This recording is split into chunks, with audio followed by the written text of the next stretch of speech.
Olá, graça e paz, meu irmão e minha irmã. Estamos iniciando a leitura da Bíblia em 365 dias, uma dose de amor com a Palavra de Deus. Hoje, no 201º dia, trago para leitura e comentários bíblicos os livros de 2 de Reis, capítulos 1 e 2, o livro do profeta Isaías, capítulo 53, e o livro do apóstolo Marcos, capítulo 13, dos versículos 1 a 13. Meu conselho é que todos tenham em mãos bloco de anotação, caneta ou lápis. A Bíblia, tão importante quanto a sua leitura diariamente, nos traz refrigério para a alma, sabedoria, sobretudo nos aproxima de Deus, fortalecendo assim a nossa fé e esperança. Enquanto você se arruma, se prepara aí, um lembrete para a sua vida. Todos nós temos a necessidade de estarmos em comunhão com Deus diariamente. Comunhão esta, através da leitura da Bíblia. A Bíblia está cheia de promessas. Precisamos acreditar na palavra de Deus. Alimente a sua fé. A sua palavra tem muito mais força do que as coisas contrárias deste mundo. Estamos vivendo um tempo em que devemos abrir os olhos. O inimigo da cruz não está aqui para roubar o seu carro, sua casa, seu apartamento, celular, relógio, sua roupa. Ele vem para roubar esta semente agora. A semente, a palavra de Deus, sua fé e os propósitos que Deus tem para a sua vida. Precisamos usar todos os recursos que Deus tem nos dado. Incentivar a leitura da Bíblia em nossos lares. A Bíblia Sagrada nos faz gerar a fé, nos faz ter o alimento, a cura, a restauração. E a compreensão da palavra vem através da revelação do Espírito Santo. Senhor, revele a compreensão de sua palavra. Senhor, me dê a compreensão de sua palavra no dia de hoje e sempre. Em nome de Jesus. Amém. E graças a Deus. Se desconecte de tudo e permita que a palavra, a semente do Senhor, adentre em vossos corações. Vamos para a leitura no livro 1 de Reis, capítulos 1 e 2. Acasias e o profeta Elias. Depois da morte de Acabe, o rei dos Moabitas se revoltou contra Israel. E o rei Acasias caiu pelas grades de um quarto do andar superior em Samaria e ficou ferido. Então enviou mensageiros e lhes disse: vão consultar Baal-zebub, deus de Ecrom, para saber se vou sarar desta doença. Mas o anjo do Senhor disse a Elias, o tesbita: levante-se, vá encontrar-se com os mensageiros do rei de Samaria e pergunte-lhes: será que não há Deus em Israel para que vocês estejam indo consultar Baal-zebub, deus de Ecrom? Por isso assim diz o Senhor: da cama em que está deitado, você não sairá mais. Você certamente morrerá. Então Elias foi embora. Os mensageiros voltaram para o rei e este lhes perguntou: o que houve? Por que voltaram? Eles responderam: um homem veio ao nosso encontro e nos disse que deveríamos voltar para o rei que nos havia mandado e dizer o seguinte: assim diz o Senhor: será que não há Deus em Israel para que você esteja mandando consultar Baal-zebub, deus de Ecrom? Portanto, da cama em que está deitado, você não sairá mais. Você certamente morrerá. Então o rei perguntou: qual era a aparência do homem que veio ao encontro de vocês e falou tais palavras? Eles responderam: era um homem vestido de pelos, com um cinto de couro na cintura. Então o rei disse: é Elias, o tesbita. Então o rei enviou um capitão de 50 com seus 50 soldados em busca de Elias. O capitão subiu o monte em cujo topo Elias estava sentado e lhe disse: homem de Deus, o rei está ordenando que você desça daí. Mas Elias respondeu ao capitão de 50: se eu sou homem de Deus, que desça fogo do céu e consuma você e os seus 50 soldados. Então desceu fogo do céu e consumiu o capitão e os seus 50 soldados. O rei enviou outro capitão de 50 com os seus 50 soldados. Ele subiu o monte e disse a Elias: homem de Deus, o rei está ordenando que você desça daí imediatamente. Elias respondeu: se eu sou homem de Deus, que desça fogo do céu e consuma você e os seus 50 soldados. Então fogo de Deus desceu do céu e consumiu o capitão e os seus 50 soldados. O rei enviou um terceiro capitão de 50 com os seus 50 soldados. Este terceiro capitão de 50 subiu o monte, pôs-se de joelhos diante de Elias e lhe suplicou: Homem de Deus, peço por favor que a minha vida e a vida destes seus servos, os 50 soldados, seja preciosa aos seus olhos. Porque desceu fogo do céu e consumiu aqueles 2 primeiros capitães de 50, com os seus 50 soldados. Agora, porém, que a minha vida seja preciosa aos seus olhos. Então o anjo do Senhor disse a Elias: Desça com este, não tenha medo. Ele se levantou, desceu com ele e se apresentou ao rei. Elias disse ao rei: Assim diz o Senhor: Por que você enviou mensageiros para consultar Baal-zebub, deus de Ecrom? É porque não há Deus em Israel cuja palavra se possa consultar? Portanto, da cama em que está deitado, você não sairá mais. Você certamente morrerá. E assim Acasias morreu, segundo a palavra do Senhor anunciada por Elias. E Jorão, irmão de Acasias, começou a reinar em seu lugar, no 2º ano do reinado de Jeorão, filho de Josafá, rei de Judá. Isto porque Acasias não tinha filhos. Quanto aos demais atos de Acasias e ao que fez, não está tudo escrito no livro da história dos reis de Israel? Eliseu é sucessor de Elias. Quando o Senhor estava para tomar Elias ao céu num redemoinho, Elias saiu de Gilgal em companhia de Eliseu. E Elias disse a Eliseu: Fique aqui, porque o Senhor me enviou a Betel. Mas Eliseu disse: Tão certo como vive o Senhor e como você vive, não o deixarei ir sozinho. E assim foram até Betel.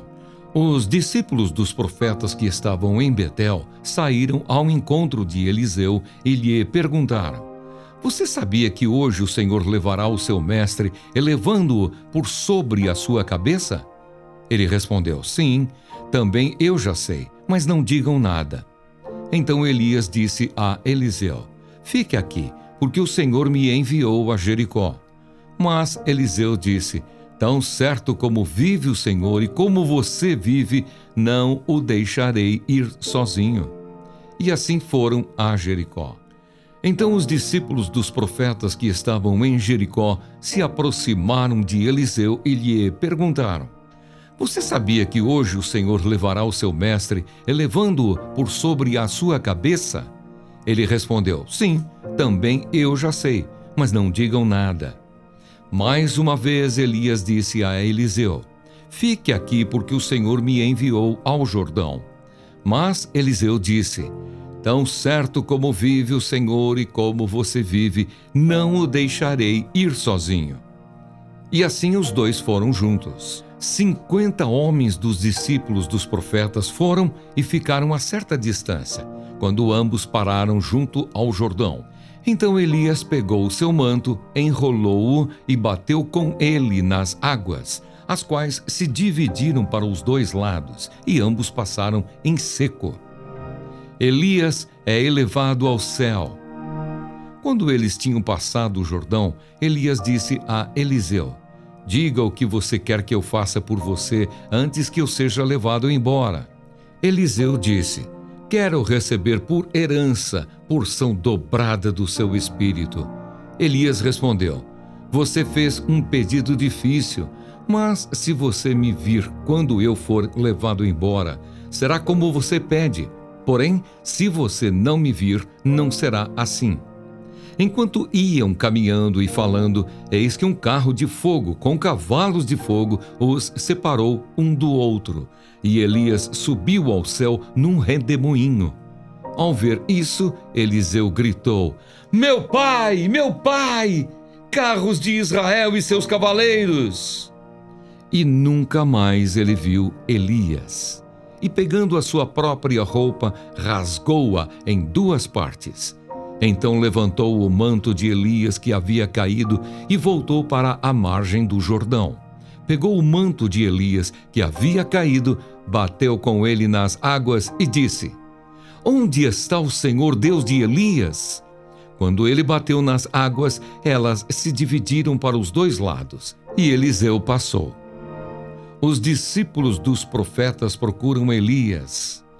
Os discípulos dos profetas que estavam defronte em Jericó viram isso e disseram: o espírito de Elias repousa sobre Eliseu. Foram ao encontro de Eliseu e se prostraram diante dele em terra, e disseram a Eliseu: eis que entre os seus servos há 50 homens valentes. Deixe-os ir em procura do seu mestre.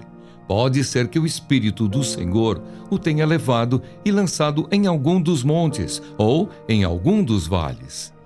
Porém, ele respondeu: não mandem ninguém. Mas eles insistiram com ele, até que, constrangido, lhes disse: podem enviar os homens. E enviaram 50 homens, que o procuraram durante 3 dias, porém não o acharam. Então voltaram para junto de Eliseu, que tinha ficado em Jericó. E ele lhes disse: eu não disse que vocês não deveriam ir? Eliseu torna saudáveis as águas de Jericó. Os homens da cidade disseram a Eliseu: eis que esta cidade é bem situada, como o Senhor pode ver, porém a água não é boa e a terra é estéril.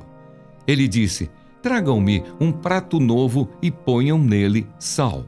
E eles trouxeram. Então Eliseu foi até a fonte e jogou o sal na água e disse: assim diz o Senhor: tornei saudável esta água, ela não será mais causa de morte nem de esterilidade. E aquela água ficou saudável até o dia de hoje, segundo a palavra que Eliseu tinha dito. Rapazinhos zombam de Eliseu. Então Eliseu partiu dali para ir a Betel. Estando ele a caminho, uns rapazinhos saíram da cidade e zombavam dele, dizendo: suba, seu careca! Suba, seu careca! Eliseu se virou para trás, viu os rapazinhos e os amaldiçoou em nome do Senhor. Então 2 ursas saíram do bosque e despedaçaram 42 deles. Dali, Eliseu foi para o Monte Carmelo, de onde voltou para Samaria. Amém.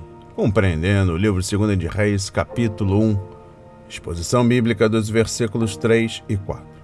Quando os servos de Deus estão andando com o Senhor, eles podem confiar nas instruções dele quando precisarem. Sem dúvida, foi esta a experiência de Elias. Exposição bíblica dos versículos 5 a 12. A descrição que os mensageiros deram de Elias nos lembra João Batista, conforme Mateus 3, versículo 4, que ministrava no espírito e no poder de Elias, conforme Lucas 1, versículo 17. Como João Batista, Elias usava as roupas simples de pelos de camelo, como os pobres, e não as roupas finas de um rei. Referência a Mateus 11, versículo 7 a 10. Exposição bíblica dos versículos 9 a 10. Elias recebia ordens do Rei dos Reis, e não de monarcas terrenos, especialmente um rei que era idólatra e filho de assassinos. Anos antes, por medo, Elias fugiu depois de receber ameaça de Jezabel, conforme 1 de Reis, capítulo 19, mas desta vez ele permaneceu onde estava e enfrentou os soldados sem medo. Compreendendo o versículo 12, os soldados não estavam apenas cumprindo seu dever e obedecendo ao seu comandante?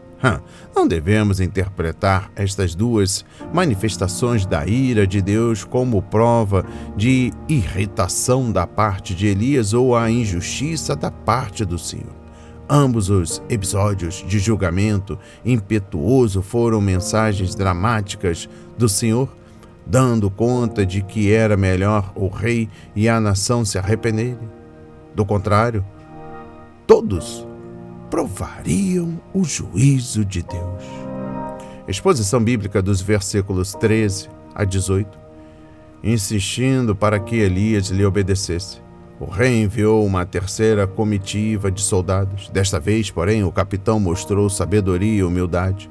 Ao contrário do que o rei e os 2 oficiais anteriores fizeram, ele se submeteu ao Senhor e ao seu servo. A súplica do terceiro capitão em favor de si mesmo e de seus homens era prova de que ele reconhecia a autoridade de Elias e de que não faria mal algum ao servo de Deus. Compreendendo o versículo 16, precisamos nos lembrar de que um mundo orgulhoso e impenitente um dia conhecerá o fogo da ira de Deus. O Senhor ordena que todos, em todo lugar, se arrependam, conforme Atos 17, versículo 30. O que significa que aqueles que não abandonaram o pecado são rebeldes contra o Senhor. O Evangelho não é apenas uma mensagem na qual devemos acreditar, mas também um mandamento que deve ser obedecido. Compreendendo o versículo 17, sendo este o último do capítulo 1 do livro 2 de Reis, o rei estava na cama quando Elias o confrontou e, pela segunda vez, lhe disse que ele morreria. Quantas vezes o Senhor deve repetir sua mensagem para um pecador ímpio? O rei deixaria este mundo com as palavras: "Você certamente morrerá", soando nos ouvidos, mas ainda assim se recusou a obedecer à palavra de Deus. Compreendendo o livro 2 de Reis, capítulo 2, exposição bíblica dos versículos 1 a 6. Eliseu sabia que seu mestre iria deixá-lo, conforme versículos 1, 3 e 5, e queria estar com Elias até o fim, ouvindo seus conselhos e aprendendo com ele. Podemos imaginar que Elias quisesse que Eliseu ficasse para trás e o deixasse seguir sozinho, mas ele estava simplesmente testando a devoção do aprendiz. Exposição bíblica dos versículos 1 e 2. Elias queria que seu sucessor se lembrasse de que Gilgal era o lugar de novos começos. Cada nova geração é uma oportunidade para Deus levantar novos líderes. E toda vez que o povo de Deus se arrepende e volta para ele, o Senhor pode restaurá-lo e renová-lo. Naquela época, Gilgal era o centro da adoração idólatra. Conforme Oséias 4, versículos 15, capítulo 9, versículo 15, capítulo 12, versículo 11, Amós 4, versículo 4 e capítulo 5, versículo 5. Mas Eliseu não abandonou o local. Conforme 2 de Reis, capítulo 4, versículo 38. Compreendendo o versículo 2, durante os anos que trabalharam juntos, Elias e Eliseu chegaram a amar e a apreciar um ao outro de uma maneira mais profunda. Observe que Jesus enviou seus discípulos para fazer a obra em dupla. Marcos 6, versículo 7. Não somos apenas cooperadores do Senhor, mas também seu povo. Por isso, não devemos competir um com os outros, enquanto servimos juntos ao mesmo Deus. Conforme João 4, versículos 34 a 38 e 1 de Coríntios, capítulo 3, versículos 1 a 9. Estes 2 homens representavam diferentes gerações e personalidades opostas, mas foram capazes de andar juntos. Que repreensão é esta para aqueles que, na igreja, tentam segregar grupos e separam as gerações uma das outras? Exposição bíblica dos versículos 6 a 8. Nosso Deus eterno não habita em lugares especiais como o Rio Jordão. Todavia, nós, que somos criaturas vinculadas ao tempo e à história, precisamos destes lembretes visíveis para compreender melhor o que Deus fez por seu povo. O passado não é uma âncora que nos impede de avançar, mas um leme que nos guia, e o Senhor pode usar lembranças concretas para fortalecer nossa fé. Um dos melhores presentes que podemos legar à posterioridade é um servo de Deus preparado para assumir nosso lugar. Exposição bíblica dos versículos 13 a 15. Os filhos dos profetas testemunharam o milagre anterior de Elias no rio, conforme versículos 6 a 8. Quando viram Eliseu milagrosamente atravessar o Jordão, não só conhecer o poder de Deus e a fé de seu servo, mas também testemunhar a confirmação divina de que Eliseu era o novo líder deles. Este episódio lembra quando Deus abriu o Jordão para que Israel pudesse atravessar. Ele usou este milagre para exaltar o nome de Josué e confirmar ao povo que sua mão estava sobre o novo líder. Referência: Josué 3, versículo 7 a 8, capítulo 4, versículo 14. Exposição bíblica dos versículos 20 a 22. Mais uma vez temos um milagre que fala de um novo começo. Eliseu até esvaziou uma tigela nova com sal. O milagre foi um sermão prático que fez o povo se lembrar de que as bênçãos de Deus eram para uma nação leal à sua aliança. Desobedecer à lei de Deus significa abrir mão de suas bênçãos, conforme Deuteronômio 28, versículos 15 a 68. Exposição bíblica dos versículos 23 a 25. A palavra hebraica traduzida por menino significa jovens ou homens jovens. Refere-se às pessoas de 12 a 30 anos de idade, que eram capazes de discernir o certo do errado e tomar as próprias decisões. Esse não era um grupo de crianças fazendo uma brincadeira inocente, mas um bando de jovens insolentes, cuja intenção era ridicularizar Deus e ao seu servo. Seria uma grande provação um jovem chamar qualquer adulto de careca, e repetir o apelido fazia com que a ofensa fosse ainda pior. O cabelo grisalho era uma coroa de esplendor, conforme Provérbios 16, versículo 31. Entre os judeus, mas a calvície era rara entre eles e considerada uma desgraça por alguns, conforme Isaías 3, versículo 34. E eu encerro a compreensão do livro 2 de Reis, capítulo 2, trago o versículo 24. As duas ursas atacaram os jovens, mas não os mataram. Pelo resto de suas vidas, as cicatrizes fizeram com que eles e todos os que os vissem se lembrassem de que não se pode zombar do Senhor e sair impune. A atitude mostrada por esses jovens, uma vez que se espalhou pela terra, é o que, no final, levou à queda de Samar e Judá. O Senhor, o Deus dos seus antepassados, advertiu várias vezes por meio de seus mensageiros, mas eles zombaram dos mensageiros de Deus, desprezaram a palavra dele e expuseram ao ridículo os seus profetas, até que a ira do Senhor se levantou contra o seu povo e já não houve remédio. Conforme 2 de Crônicas, capítulo 36, versículos 15 a 16. Vamos para a leitura no livro do profeta Isaías, capítulo 53. Quem creu em nossa pregação? E a quem foi revelado o braço do Senhor? Porque foi subindo como um renovo diante dele e como raiz de uma terra seca. Não tinha boa aparência nem formosura. Olhamos para ele, mas não havia nenhuma beleza que nos agradasse. Era desprezado e o mais rejeitado entre os homens, homem de dores e que sabe o que é padecer. E como um de quem os homens escondem o rosto, era desprezado e dele não fizemos caso. Certamente ele tomou sobre si as nossas enfermidades e as nossas dores levou sobre si. E nós o considerávamos como aflito, ferido de Deus e oprimido. Mas ele foi traspassado por causa das nossas transgressões e esmagado por causa das nossas iniquidades. O castigo que nos traz a paz estava sobre ele, e pelas suas feridas fomos sarados.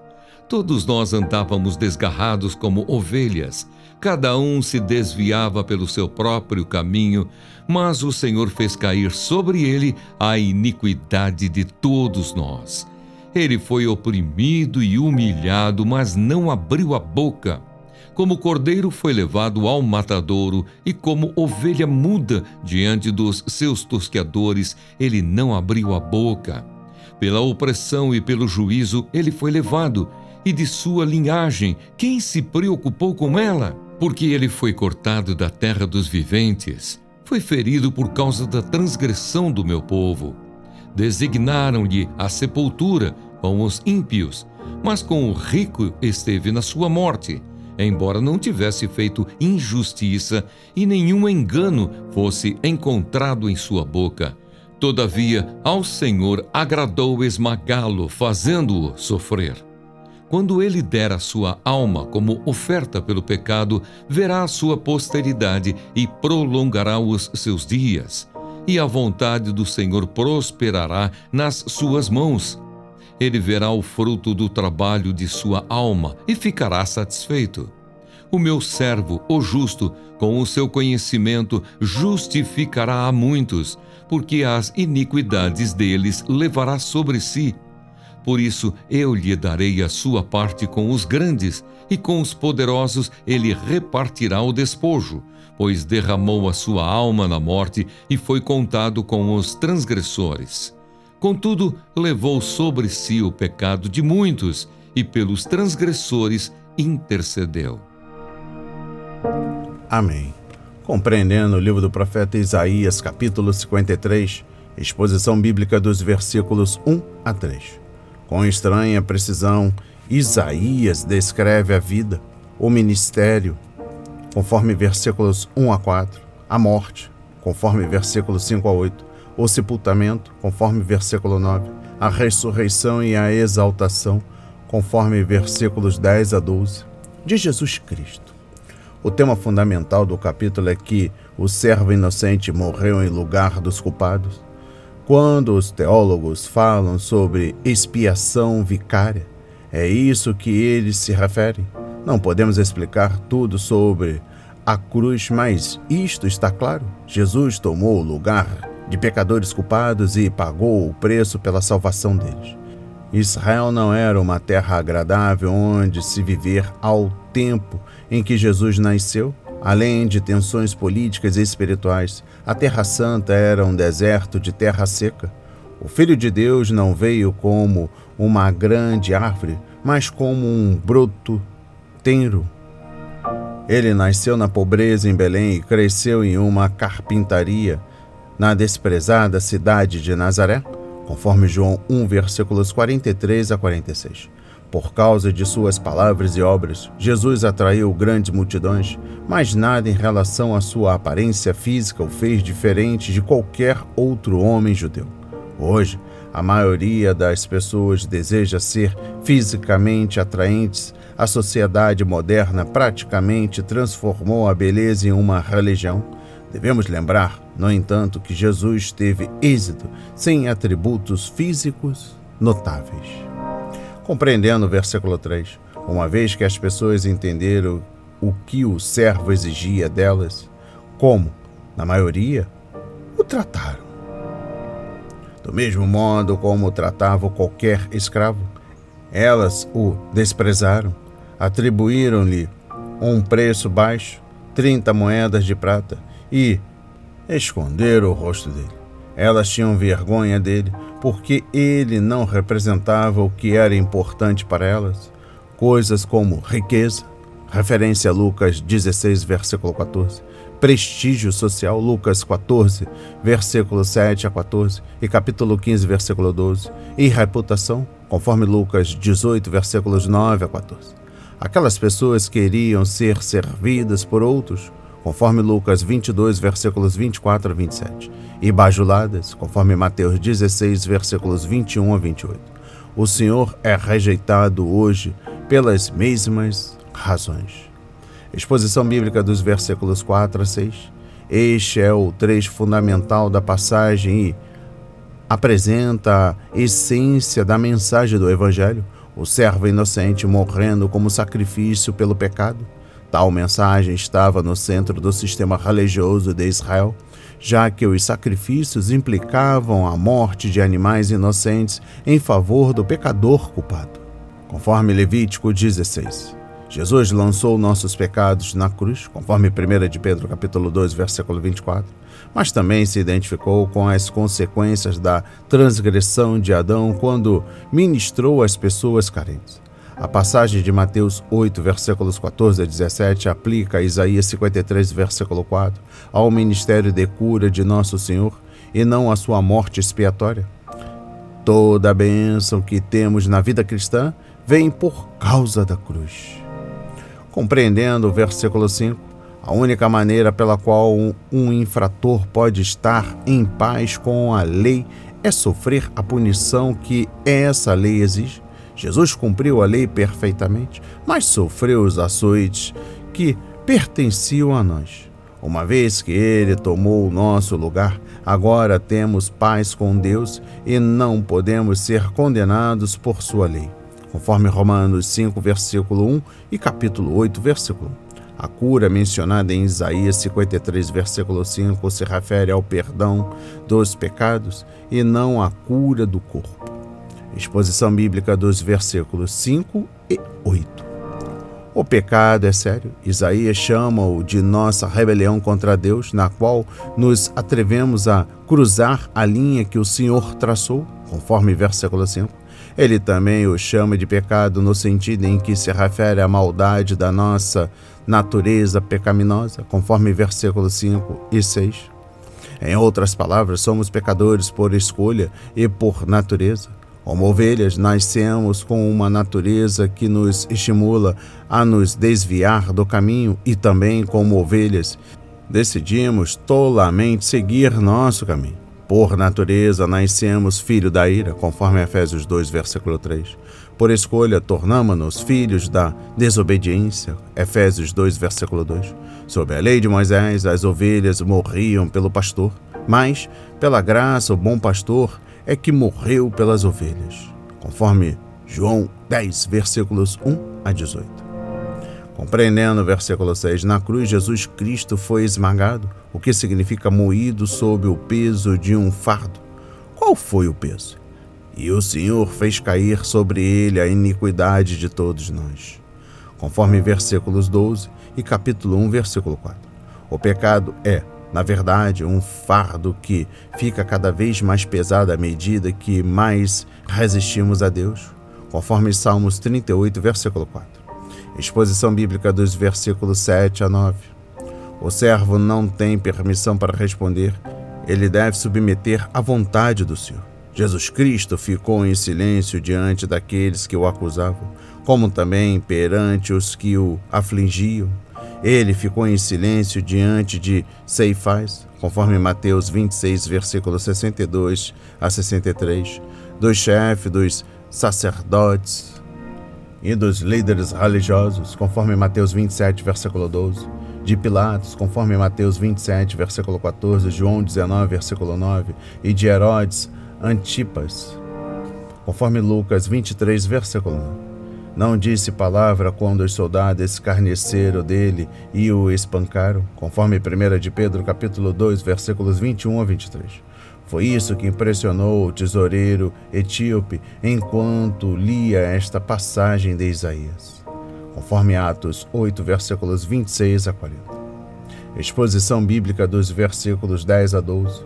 Em seguida, Isaías explica a cruz do ponto de vista de Deus. Embora Jesus tenha sido crucificado pelas mãos de homens ímpios, sua morte foi determinada de antemão pelo Pai, conforme Atos 2, versículos 22 a 23.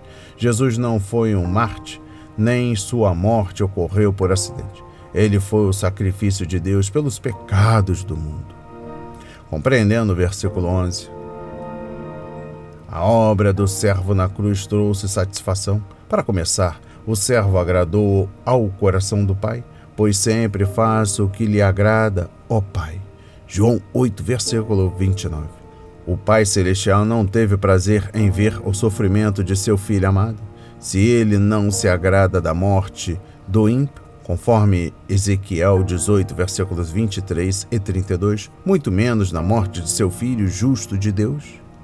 Mas o Pai ficou satisfeito porque a obediência do Filho consumou a redenção que ele havia planejado desde a eternidade. E eu encerro a compreensão do livro do profeta Isaías, capítulo 53, eu trago o versículo 12. A morte do servo também satisfez a lei de Deus. O termo teológico para isso é propiciação. Veja, sacrifício em Romanos 3, versículo 25 e 1 João 2, versículo 2. Nas religiões pagãs, A palavra significa oferecer um sacrifício para aplacar um Deus irado, mas o sentido cristão é muito mais rico. Deus está irado com o pecado porque o pecado ofende sua santidade e viola sua santa lei.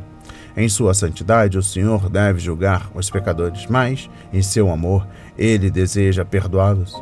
Deus não pode ignorar o pecado ou condescender com ele, pois isso seria contrário à sua natureza e lei. O juiz tomou o lugar dos criminosos e cumpriu as exigências justas de sua lei santa. A lei foi cumprida e Deus agora pode graciosamente perdoar todos os que recebem seu Filho. Graça é o amor que pagou um preço e os pecadores são salvos pela graça. A justiça só pôde condenar os ímpios e justificar os justos, mas a graça justifica os ímpios quando eles confiam em Jesus Cristo.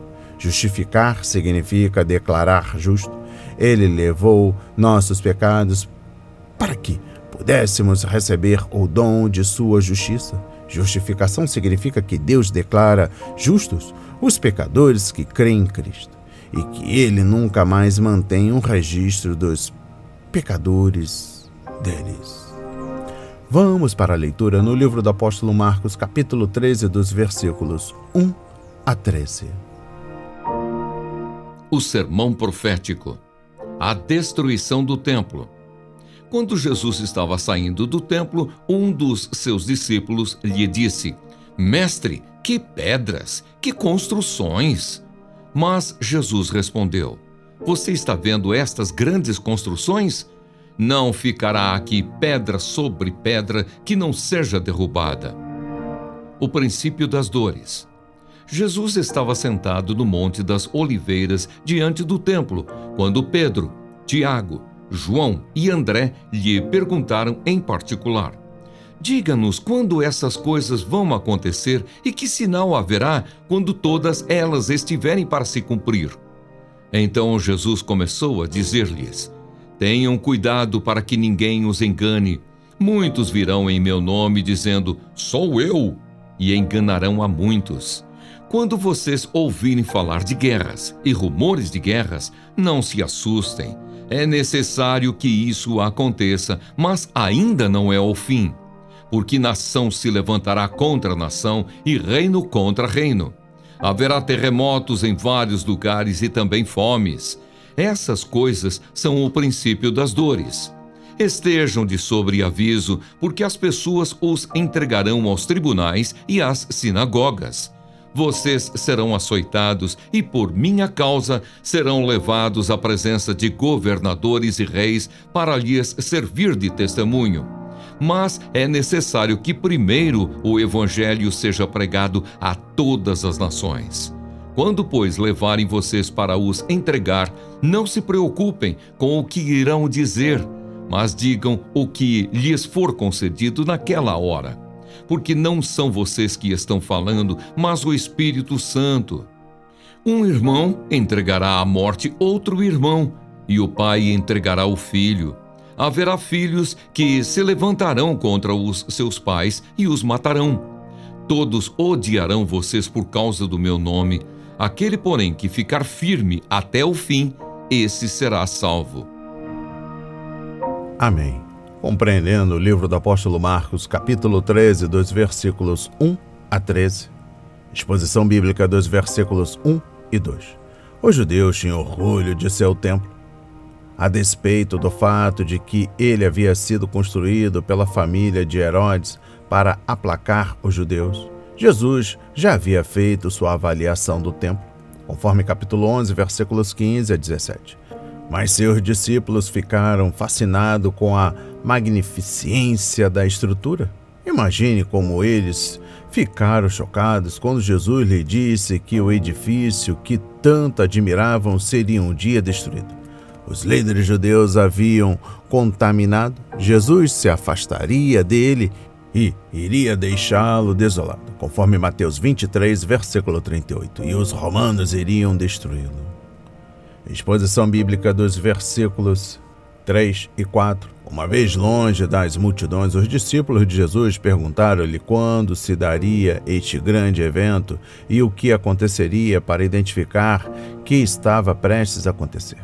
Tais perguntas revelavam que a sua compreensão da profecia ainda era muito confusa.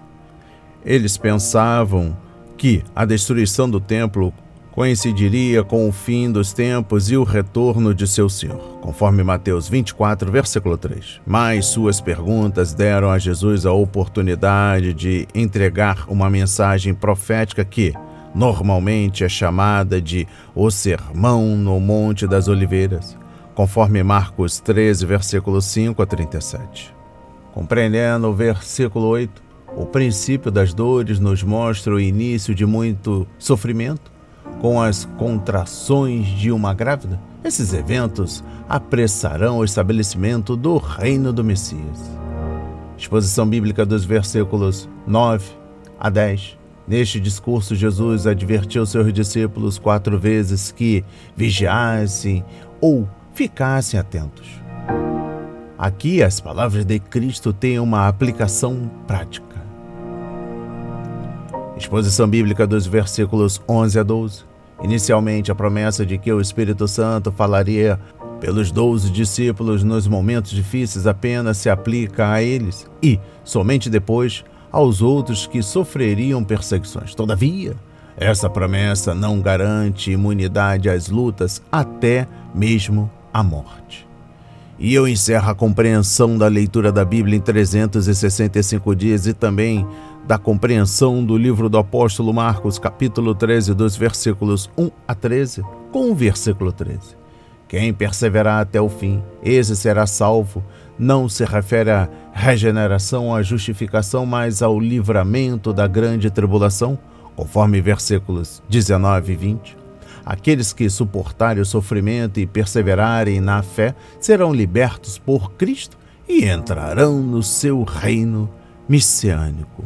As palavras de hoje foram semeadas para as nossas vidas, para a honra e a glória do Senhor. Receba este alimento diário, não hesite, compartilhe. Deus está interessado na minha e na sua dor. Que Deus nos abençoe.